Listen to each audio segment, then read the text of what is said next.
I took an oath to uphold the laws of the Constitution of the state of Washington. In that pretty powerful role, you take to heart the ultimate goal here of any job, which is health and safety of our students, and in this case, our staff. The second goal that became very clear, and you heard us talk about it in the last several months, is opening our schools to full-time, in-person learning for every family who chooses that for the upcoming school year. We saw the impacts of nearly fully remote school last year in many parts of our state. There were a lot of positives and a lot of growth and a lot of successes. We learned a lot. We became better at that. But from attendance data to academic data by letter grades, we saw impact, and we want to avoid that. Both of those core mandates right now, health and safety and the in-person return of our students and staff to learning in our buildings, is at risk. Delta has changed that. We were on a trajectory of tremendous success here. We still can be and will be if we follow some additional safety measures. But Delta is a very different strain. It is dramatically more transmissible than we saw in the Alpha variant. People are getting it in much greater numbers. The viral load is as big as it has been. They are shedding the virus. We are seeing some breakthrough cases, but thankfully we are not seeing the hospitalizations for those who have been vaccinated. The vaccines work. Vaccines work. It is the science of vaccines that demonstrates this for us. The cases for 0 to 19-year-olds in the state of Washington, so I'm not talking about Florida or Texas or Mississippi or high-profile states that are fighting reasonable health precautions. I'm talking about a state that has been exceedingly successful relative to the country. In our state right now, from June to July, cases for 0 to 19-year-olds, our school-age and preschool-age population, grew by between 60 and 80%, depending on the age cohort within that. We're seeing cases rise, hospitalizations rise across the state. We are a state that during the duration of this pandemic is roughly 2.5% of the US population, but only 1% of the cases, 1% of the hospitalizations, and thankfully 1% of the loss of life across the country. We have put health and safety first and foremost, and it has mattered. We have saved thousands of lives in the state of Washington as a result of this. But Delta is making the risk imminent once more. Without additional measures, keeping schools open will be a challenge. I cannot reiterate this enough. For those folks who are frustrated by mask requirements or vaccine requirements, they need to understand the consequences of a variant like Delta impacting us as it is clearly doing in parts of the country with devastating impacts. We will have to shut down schools. We will have to shut down buildings or quarantine significant numbers of students on a regular basis. That disruption of learning has a big impact on our learners, on our families, our economy. We know how devastating this was, particularly for working moms in the last year. We can open schools safely on time this year with measures. We can keep them open, but it is going to require additional measures not yet taken, but ones that I am recommending. So, I have sent a letter to Governor Inslee. I have asked him to expand the vaccine requirement with the corresponding exemption opportunities for those who do not want to vaccinate. The same requirement he has placed upon all state employees and healthcare professionals. I am asking him to expand those to all school personnel, every part of our state, every employee in the public school system. The governor will have to make decisions should he go this route, and I'm confident that he will, but he will have to make more detailed decisions about other sectors, early learning. There are certainly other places where I believe personally this could apply. My scope and control is over public schools, and that's my recommendation to the governor. So what is it? It's a vaccine requirement as a condition of employment with two very important exemptions: a medical exemption for those who have an underlying health condition or a documented risk of a vaccine, and that's very real. We have a certain percentage of our society who have legitimate medical needs for that kind of exemption. And the second one is a religious exemption. As it stands today, state employees are under that same construct, and I know that officials at Department of Health and other agencies are working on the details of how to document that, and we will consistently follow that should the governor follow through on my recommendation here. It is a false narrative to say that it's a choice between, getting a vaccine and losing your job. There are exemptions, and that's important. Many folks have said, why not testing? California is going to also offer weekly testing. I want to be very clear about that. Testing is a very important part of the overall health layers that we have. More than 200 school districts are signed up for a testing regime as part of their mitigation strategy. But it doesn't have the same foolproof, it does not have the same efficacy as masking, where we reduce droplets and we reduce the spread of the virus by collecting it near to our persons. And it doesn't have the same effectiveness as a vaccine, which has been remarkably effective around the country and around the world. We still encourage districts to have testing plans. Again, 2/3 of them do, and we encourage all of them to have that. But it is not the kind of framework that a masking and a vaccine requirement provides in terms of mitigating the spread. It merely tests once you have it. This does not apply to students. I cannot say that loud enough or enough times. There is a process we understand around student vaccinations in this state that we understand and expect to be upheld. It includes authorization of the vaccine for students, and right now students ages birth to 11 are not eligible for a vaccine at all from the 3 major providers, and so there's a process to make that occur. We do hope that comes soon. We continue to hear that perhaps October or November, but that's not something we're close to. There is a full process at the CDC. There's a panel that is held at the federal level, then it gets moved to the states, where each state board of health considers whether or not to make a vaccine mandatory as a condition of going to school. We have many of them in our state already. I cannot reiterate enough, having looked at the data, the rate of compliance around that is roughly 90 to 93%, going back many, many years in this state. Families understand the power of vaccines, and they comply with those, and there are reasonable exemptions to that as well. So this request to the governor is not for students. There is a lot of process remaining as I understand it. I'll certainly let the governor make his own determination about that, but my request is for all the employees of our public school system. School will start on time. This is not a delay to the start of our school or our requirement that districts provide an in-person learning opportunity for every family who wants it. This is not a pause in that. We can move forward with our school starts, some of them next week, many of them 2 weeks later, and most districts after Labor Day should move forward. We believe we have vaccination rates right now in the roughly 70% range as we informally talk to educational service district leaders, superintendents, educators, and associations across the state. That does mean that 40 or 50,000 school personnel right now, though, are unvaccinated, and thus the importance of creating that protection layer around kids and other staff members. We become, as we say in our family, that mama bear, papa bear. When your kids are potentially at risk, you do whatever you have to do between harm and that child, and in this case, vaccines can do that for the last 40 or 50,000 personnel in our school system. State employees have until October 18th. Under that framework, we will leave it up to the governor, should he choose to follow through on this recommendation, to determine if that timeline still makes sense for folks to ultimately get their second shot in the case of Moderna Pfizer, or their first shot in the case of J&J, and then there's a 2-week period after that when you are considered fully vaccinated. That timeline may be different based on the expertise of the Department of Health and the governor, and we'll leave that up to them should they go this route. I give you the airplane analogy. We are learning a lot about this, and air travel today is much safer than it was even 10 years ago and certainly 20 years ago. And it's because out ahead of that flight pattern that you're on in your plane are other planes who have traveled it. They've come your direction, or they were ahead of you on an earlier flight or in the region. We get real-time data about that. It's why we have a seatbelt sign that says, hey, you can move about the cabin, but there are times that the pilot's going to tell you to sit down.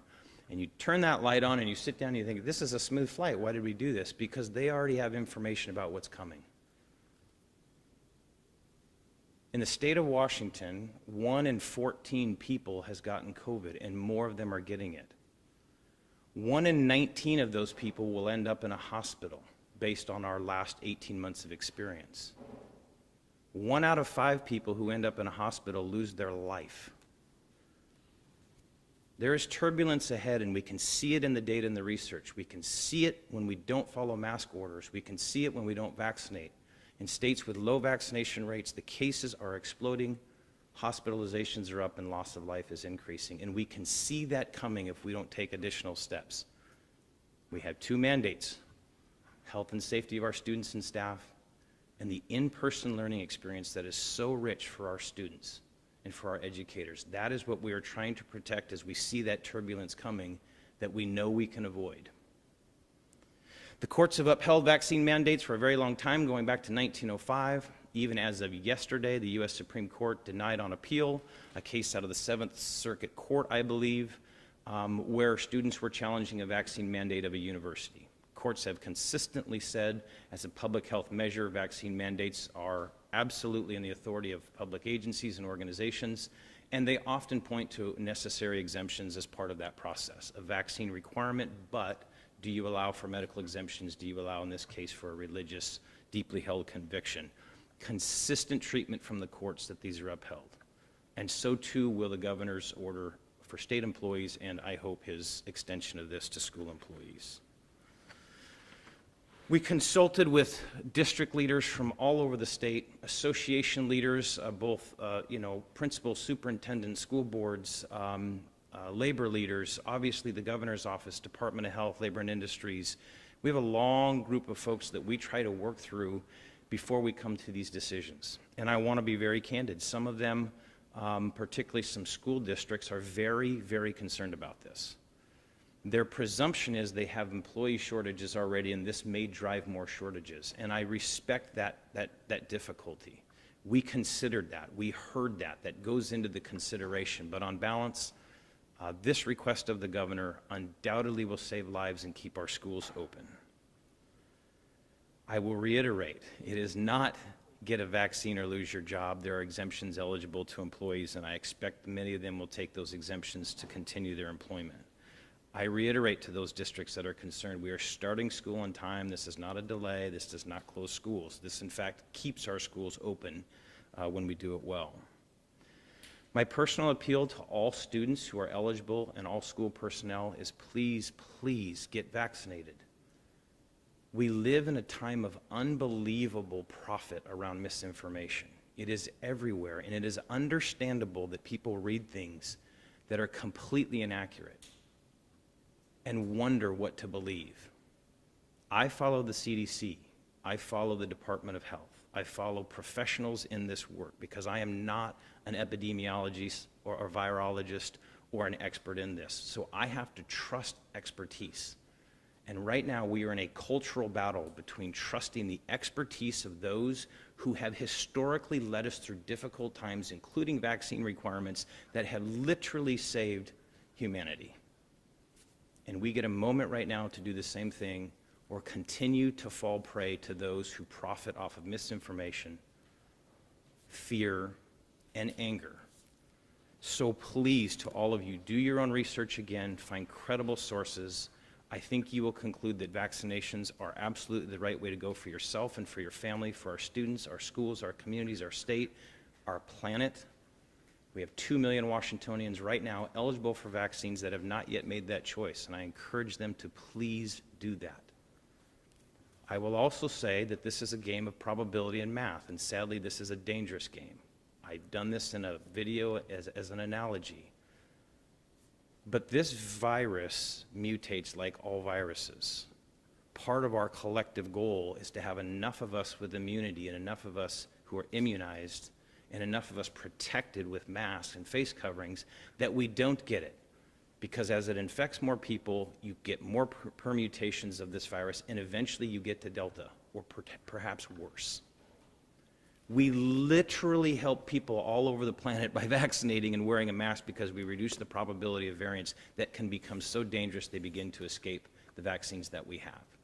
We owe this to our collective humanity. We owe this to the world, to our children, to our grandchildren. We are alive today because our parents, grandparents, great-grandparents, and our elders before us vaccinated. We owe that to future generations. Please get vaccinated. Please keep our schools open by doing this. Please keep yourselves and others healthy and safe.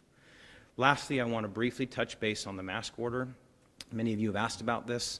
The governor issued a mask requirement in our schools, again, because we have so many people unvaccinated, because it is a mitigating strategy that is very, very effective. There is very clear research about this.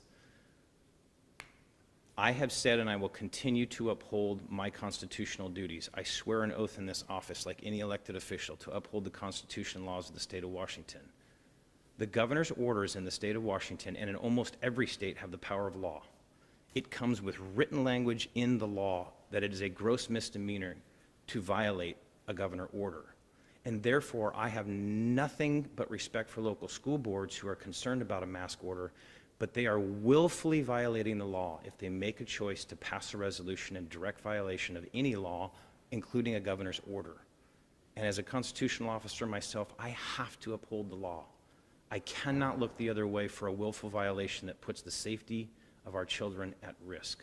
So I say to all school board members and school leaders, thank you for all of you who are following through with this. I know it can be frustrating, but the law is clear here. Local board authority is about educational decisions of who you're going to hire, how you're going to configure your elementary, middle, and high school, what textbooks are you going to adopt in your district. School board authority does not extend to the life and death choices of a pandemic emergency. Those are left to the governor, the State Department of Health, or in some cases to a local health officer. We will uphold the law. We will unfortunately find ourselves having to suspend apportionment funds for districts who willfully violate that through a board action. I'll say once more, this is not about an individual who disagrees. There are processes for that at the local level. This is for boards who willfully violate the law and put their students and staff in danger in violation of the governor's order or any law in the state of Washington. Yesterday it was reported, or maybe this morning, that 4 educators have died in one school district in Florida, Broward County. 3 of them are confirmed to have been unvaccinated. Loss of life that was preventable. And I pray for those families and for all the citizens of Florida, all of the citizens of the United States. Preventable death has never been a controversy until today. Now we live in a moment where we are debating our individual liberties that have always had a regulation to them. We have always had freedoms, but with responsibilities. And today, there are too many people making a decision and making an exclamation about risking the lives of themselves and their peers and their communities over something that has always been measured and always regulated. So I don't want to start our school year hearing and reading about the loss of life of educators. This state has been a leader in the nation in keeping cases, hospitalizations, deaths down, and I will not yield to that purpose. We will do that, and we can open school and keep them open. If we mask up, we follow the law, we join hands in this together, and now I hope the governor will take my request for a vaccine requirement with the appropriate exemptions and add that layer of protection that continues to keep us a leader in the nation in health and safety and restores consistently the powerful learning that happens in our buildings, our athletics, our extracurriculars, and all the relationship building that goes on in our public school system. Appreciate your time. I know there are a lot of questions. I will do my best to repeat questions so folks hear them who are online, and let us get going on that. And I am here. The governor's office says that while they're looking at ways to increase vaccination rates, they're not ready to make any announcements on your request yet. Aren't we running out of time, or is it already too late? The school year starts in less than a month for most. The logistics of getting the vaccinations done, if someone started today, would not be ready in that time. Yeah. Are you expecting to start the school year with this mandate and some teachers being held back from coming? How logistically would this work out if the governor were to agree with you? Yeah, the question is really the timing of this. Given the school year start, is it too late? Do we expect districts to hold back starts or educators not to come in? The answer is no to that. We will start school we can continue to move forward. State employees have until October 18th. Again, lots of vaccinations are in place already. But we can move forward because we have these protective layers. This is, again, that turbulence that's coming. So I don't expect delays in the start of school, and everyone needs to show up for their jobs on this and continue to work forward. I would like to have seen this even a week ago would have been more powerful than a week later, but it is never too late. It is never too late unless we find ourselves in the middle of the school year shutting things down because we didn't do this now. So it's appropriate to move now, to move expeditiously. We do have time, and thankfully so many educators and staff have already made the choice to get vaccinated that we are building that protective layer around our students and staff. This is that next step to really ensure it. Other questions? We've got a couple questions in the chat box from Jerry Cornfield from the Everett Herald.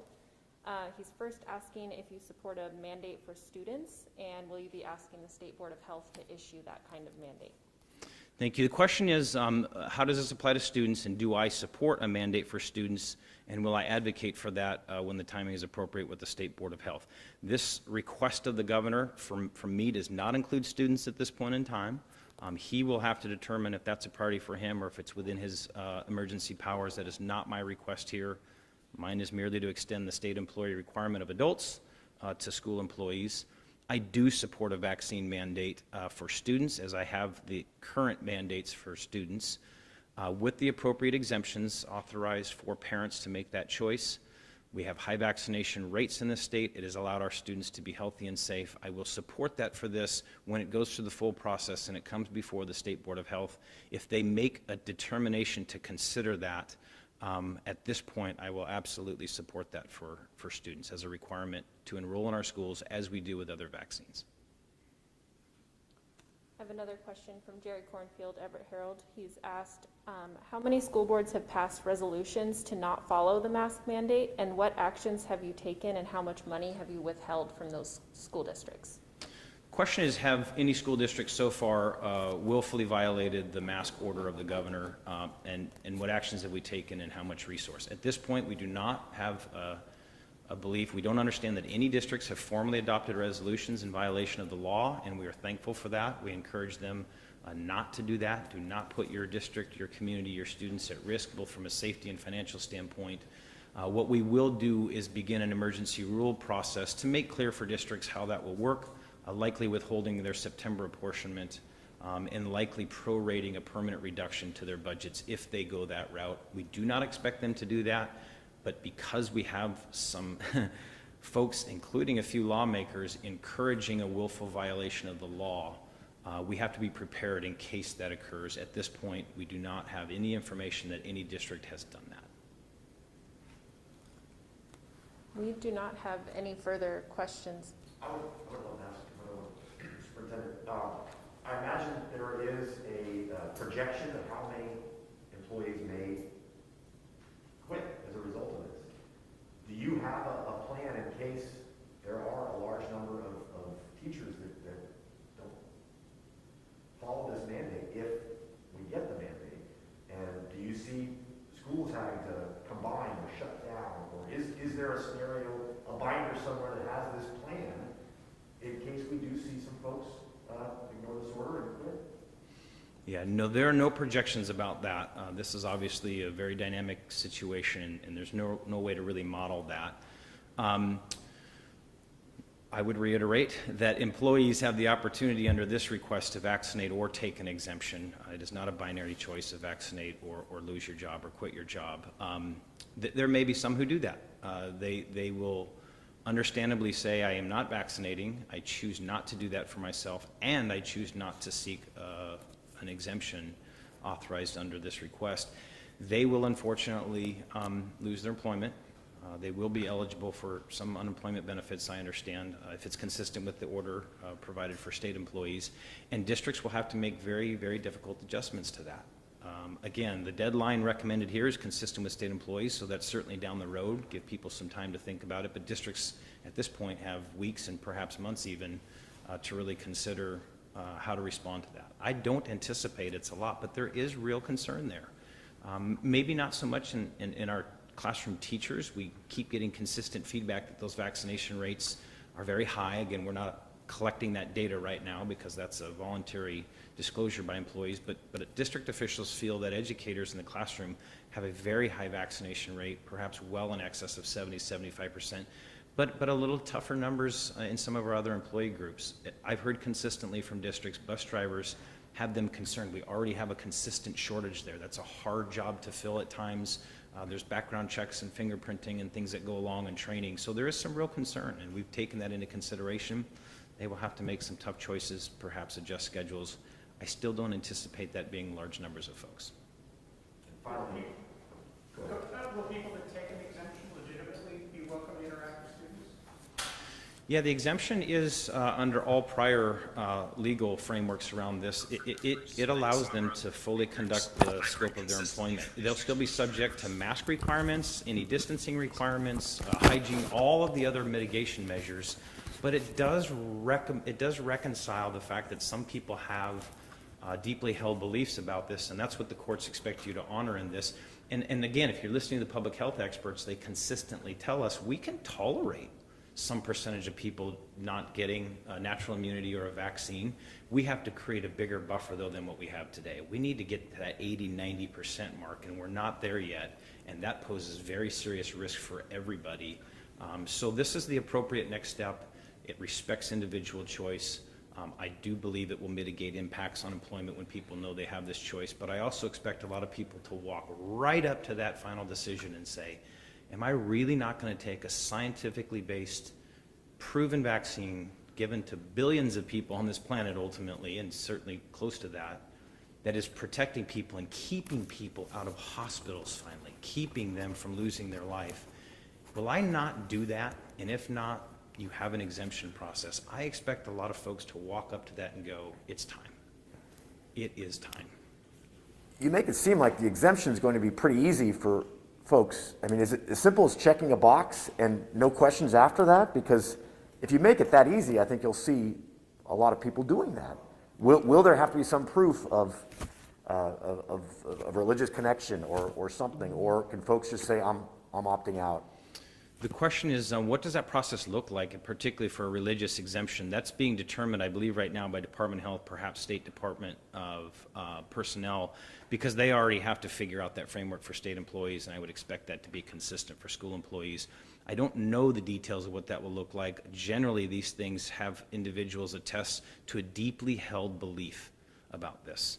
And so this might be one of the rare occasions where there's essentially an attestation for the individual, but that will be up to personnel officials in the state of Washington, should the governor apply that to us. But they are already working on that for state employees.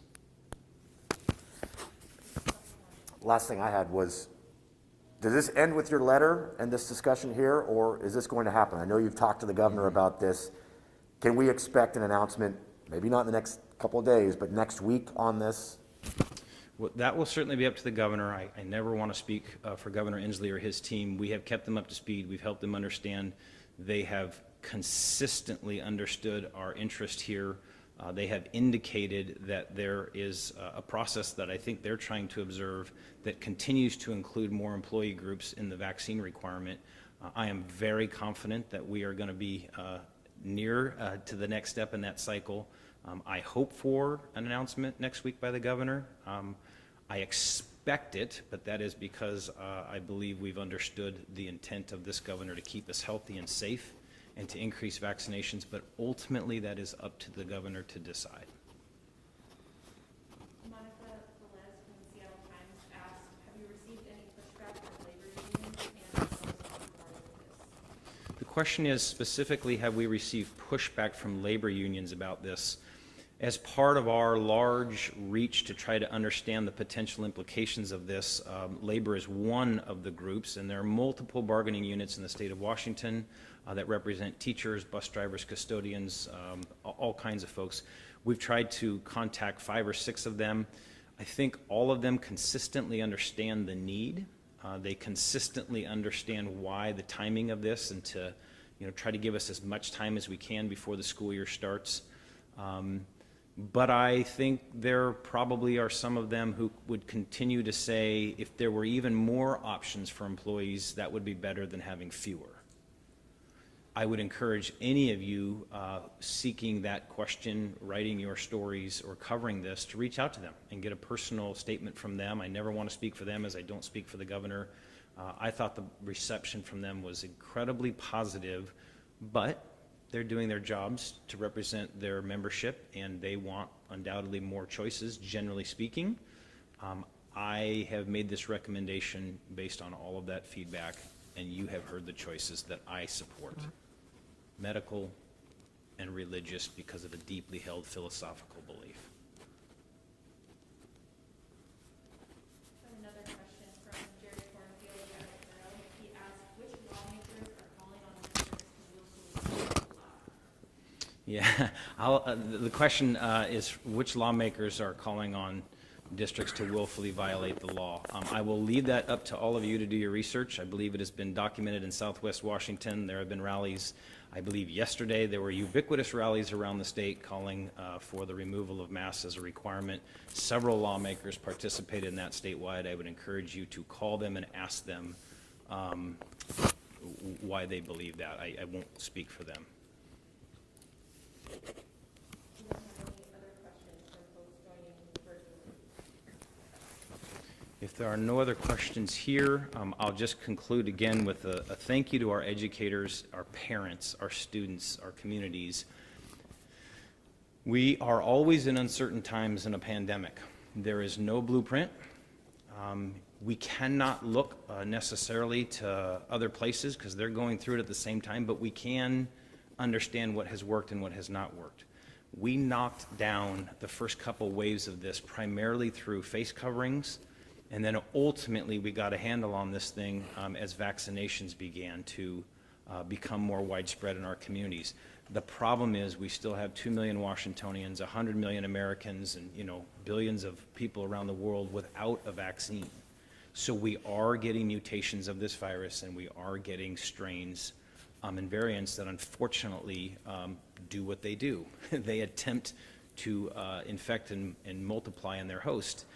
And if we don't vaccinate and take this global, national, Washington state, community, school priority seriously, we're going to see more of that. So again, I urge you all to vaccinate if you are eligible. It is safe. It is effective. It keeps us out of hospitals now for the most part, and it creates a protective barrier for those who cannot vaccinate or are not vaccinated yet. Bring out your mama bear and your papa bear. This is serious. We have outbreaks all over the South right now, just as they're starting school, in large part because they are not vaccinating, or in even bigger parts because they won't wear face coverings as a matter of their ideology.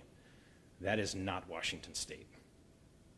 We have demonstrated the effectiveness of our safety protocols, and we're going to do it again this school year. And now with vaccines, we can open schools broadly, keep them open, and keep folks safe. Mask up, get your vaccines. Thank you for being a Washingtonian committed to this shared interest. Thanks, everyone.